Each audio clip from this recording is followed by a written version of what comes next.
सिर्फ इतना बता। कहा था। शाबाश। हम यहां से सीधे अपने घर जाएंगे। तुझे पीछे पीछे हमारे घर आना है। तो वो कर दे जो हम चाहते हैं, तो हमारे आदमी तुम्हारी चाल से चले जाएंगे। और हां, इस बार तुम्हें खींच कर या पकड़ कर लाने की जरूरत ना पड़े। तू खुद अपनी मर्जी से आएगा। समझा?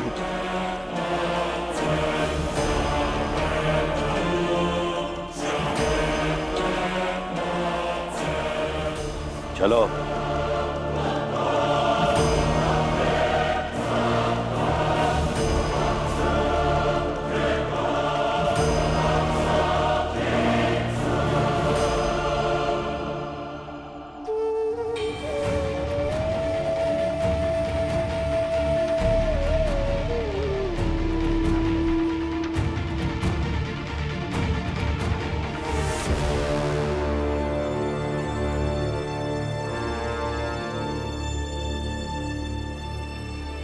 हो गया आप सबका?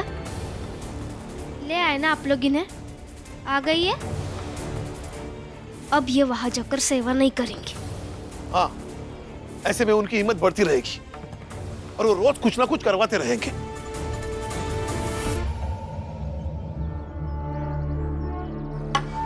तो हम कह दे जाकर प्रचंड देव जी से कि भीमराव नहीं आएगा। हाँ, जाओ, जाके कह दो तुम्हारे प्रचंड देव को। जाओ। ठीक है, चलो। रुक जाइए, ये सब करने की जरूरत नहीं है। अगर इन सब लोगों को बेघर होने से बचाने का यही एक रास्ता है, तो यही सही है। नहीं भीम,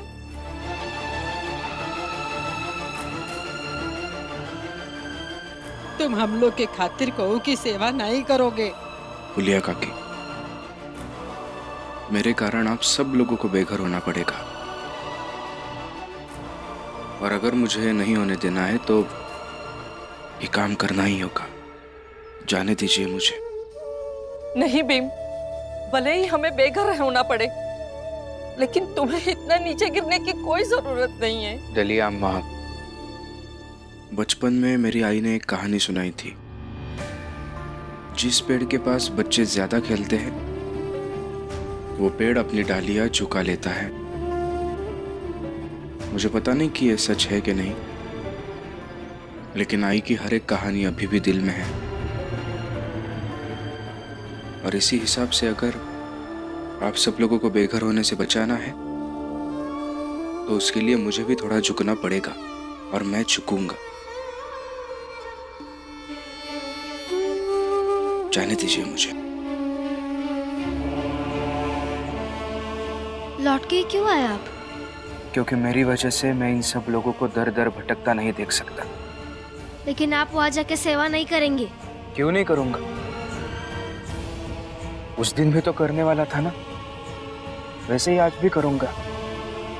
फर्क सिर्फ इतना है रमा, कि आज वो मुझे थोड़ा और जलील करेंगे। करने दो, अपने लोगों के लिए इतना तो कर ही सकते हैं।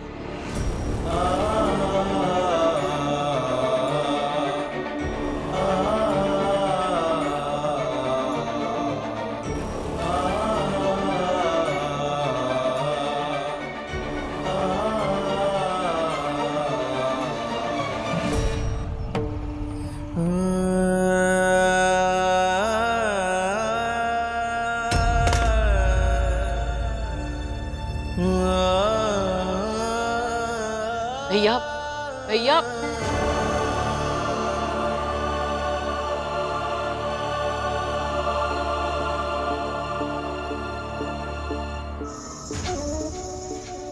चलो लक्ष्मी, अंदर चलते हैं।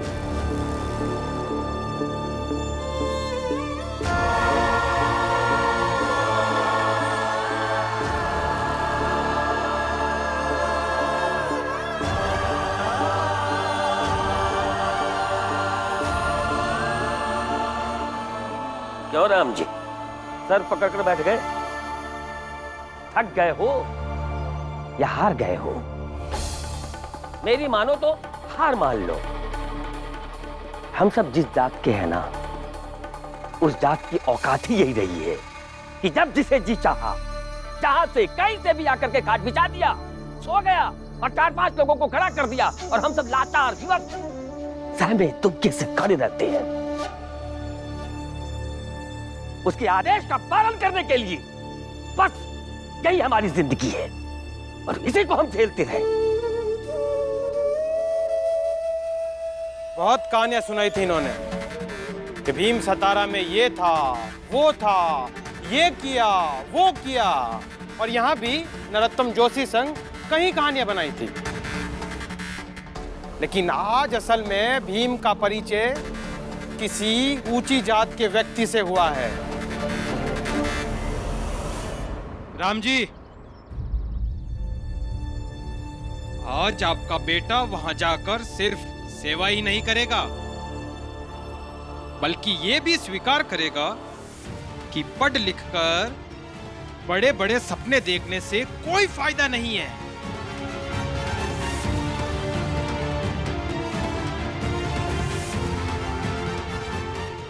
बुआ, मैं उन्हें देखने जाती हूँ।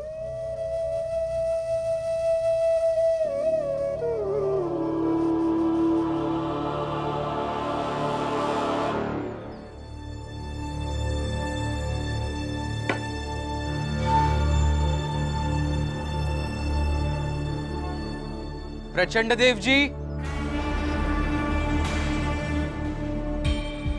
प्रचंड देव जी,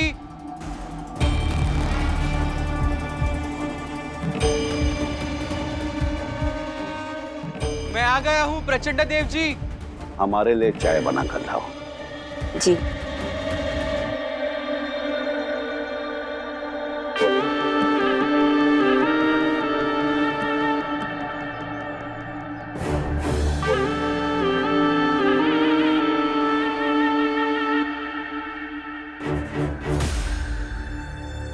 जाने दीजिए मुझे। हम अंदर नहीं जा सकते। प्रचंड देव जी, आज मुझे ये देखना है कि न्याय की बात करने वाला, कानून की बात करने वाला हमेशा सच का साथ देने वाला व्यक्ति कैसे किसी की सेवा करता है और कैसे पूरा ब्रह्मांड बर्दाश्त कर लेता है इसे देखकर।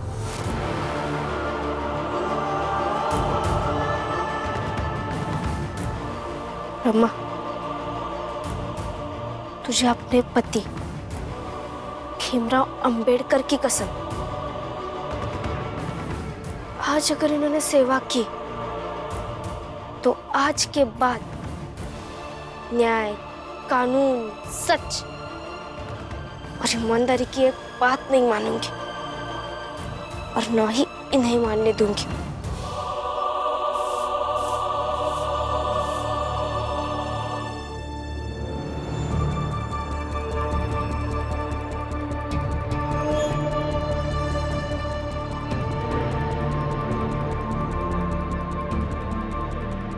लक्ष्मी, जाओ कोयला लेकर आओ अंदर से और फिर से एक लकीर खींच दो यहाँ, क्योंकि वो भीम लौट कर तो यही आएगा।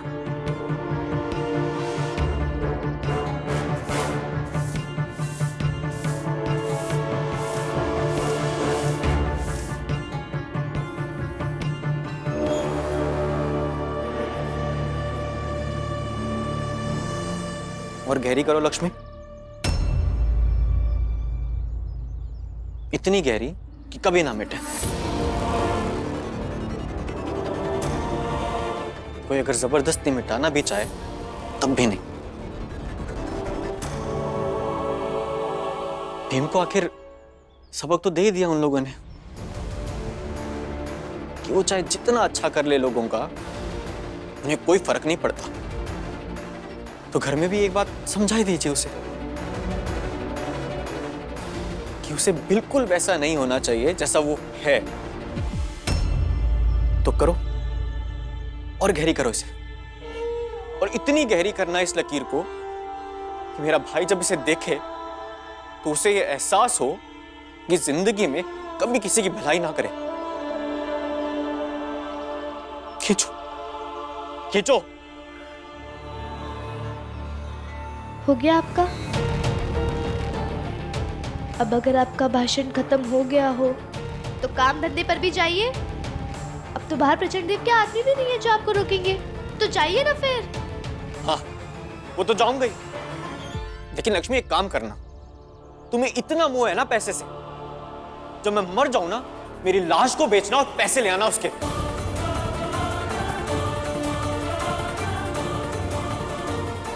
खींचो खींचो।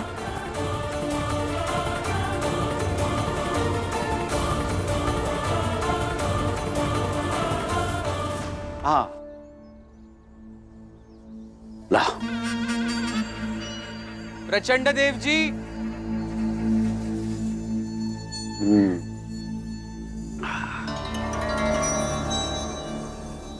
हमने तुमसे कहा था ना कि तुम्हारे व्रत से हमारे सारे काम बनते हैं।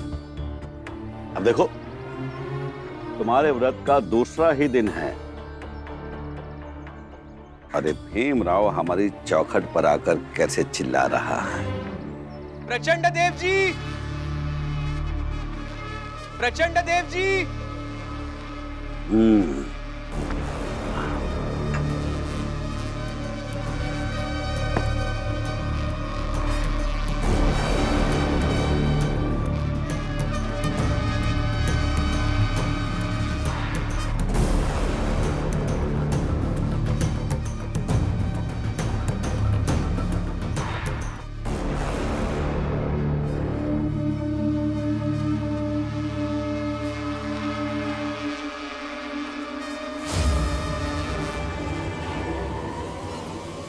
और छोटी जात के व्यक्ति, क्या हुआ?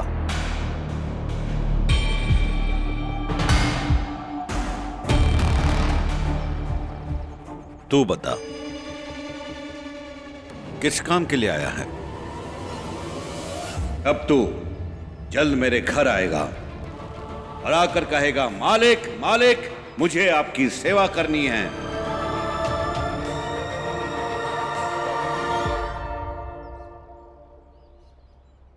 बताइए क्या सेवा करनी है? ये परीक्षा की घड़ी है, आज है तो भीमराव अंबेडकर के विचार जीतेंगे या मेरी आस्था बदल जाएगी। शाबाश। अरे ये भी आई है, चलो अच्छा है। अपने पति को सेवा करते हुए तो देख लेगी। चला आ गया, चल आ।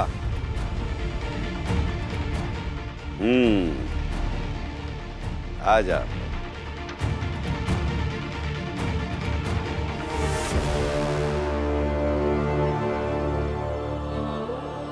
अब अपने पति को मेरे पैर दबाते हुए देख।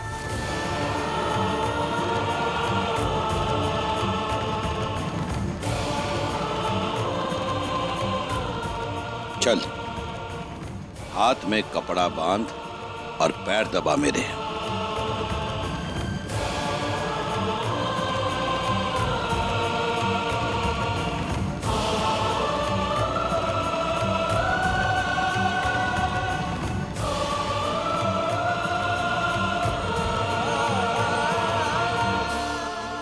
समय बहुत नष्ट करता है तू।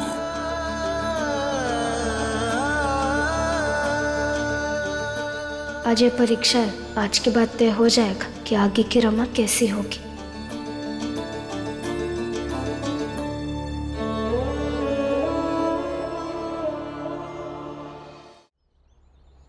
आनंद, राम जी फिर पता नहीं कहाँ चले गए, कहीं मिल नहीं रहे हैं। चलो चलकर ढूंढते हैं। नहीं काका, जहां है वहां रहने दीजिए बाबा को। लेकिन बेटा, इस घर में सब परेशान ही है, और सबसे ज्यादा तो परेशान है बाबा। काका, याद है आपको जब हम सब छोटे थे तो बाबा हम सब भाई बहनों को हमारी औकात से बढ़कर अच्छे अच्छे कपड़े पहनाते थे और बाहर लेकर जाते थे, ताकि ऊंची जात के लोग हमें छोटी जाति का ना समझे और परेशान ना करे। शायद बाबा प्रचंड देव जैसे कई लोगों को जानते थे। हम सब भाई बहनों को सुरक्षा के एक कवच में रखा, और उनके हाथ क्या आया? बाला भैया, जिनसे सबसे ज्यादा उम्मीद थी बाबा को, लेकिन क्या किया उन्होंने? छोड़कर चले गए सबको। और आज भीम गए वो प्रचंड देव की सेवा करने के लिए। सोचा था आपने कि बाबा को कभी ऐसी उम्मीद भी होगी? और एक मैं हूं, बचपन में पढ़ाई में हमेशा कामचोरी की, और आज नौकरी नहीं है। तो बाबा जहां हैं उन्हें रहने दीजिए। शायद एकांत में रहकर थोड़ी शांति मिले बाबा को, क्योंकि हमारे घर को शांति की बहुत जरूरत है काका। शांति चाहिए, बस शांति। बेटा चिंता मत करो, सब ठीक हो जाएगा। कब ठीक होगा काका? बचपन से बस यही सुनते आ रहा हूं कि सब ठीक हो जाएगा, सब ठीक हो जाएगा। और होगा भी या नहीं?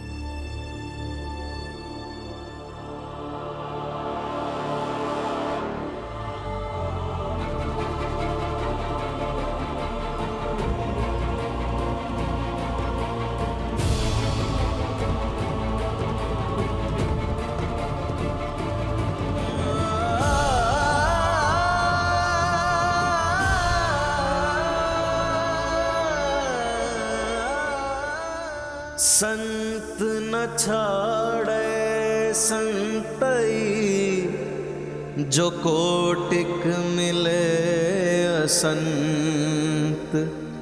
चंदन भुजंगा बैठिया, तौ शीतलता न तजन। प्रचंड देव कौन है यहाँ पर?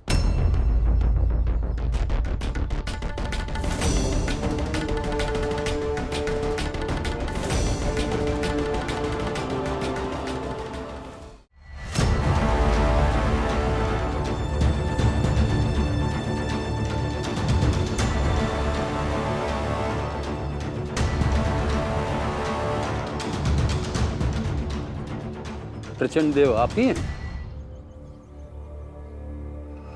जी हाँ, हम ही हैं प्रचंड देव। मगर आप यहाँ क्यों? भीमराव की चिट्ठी आई थी गवर्नर साहब को।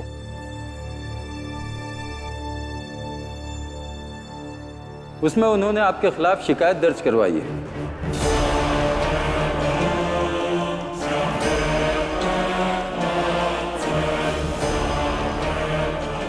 कि आप उनकी जाति के लोगों पर अत्याचार कर रहे हैं। हाँ, ये भीमराव अम्बेडकर, इन्होंने ही चिट्ठी लिखी थी। ये इनसे जबरन अपनी सेवा करवा रहे हैं। आप ऐसा नहीं कर सकते। आप हमारे इलाके में आकर हम पर ही हुक्म चलाएंगे?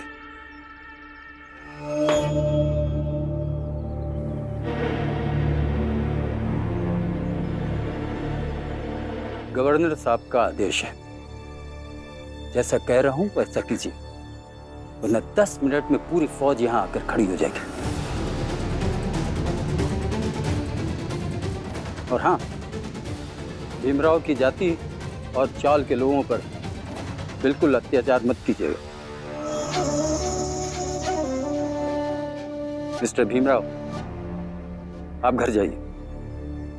धन्यवाद सर। चलो रमा।